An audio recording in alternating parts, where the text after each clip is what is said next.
So, Steve, has the cost of living crisis had an impact on doorstep crime?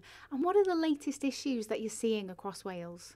Well, it has had an impact because people are looking for bargains anyway. The cost of materials has fluctuated, but it's gone up more than anything, probably due to various aspects. A lot of people blame Brexit, which is probably a factor.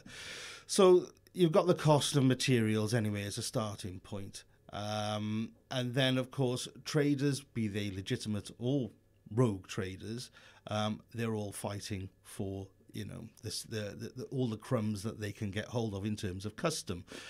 So what we're finding is that certainly the victims of rogue trading and doorstep crime activities is that they've submitted a quote online, perhaps, for a job, a very menial job, a very small job, such as having gutters cleaned or a loose tile on the roof.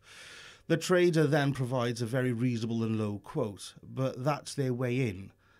So what tends to happen then is that they create damage, or they claim that more work is needed. And by doing damage to the property or leaving the property open to the elements in terms of a roof, then people are then held to ransom, and then they get no choice but to pay money that they would never have paid otherwise, and they can ill afford to lose.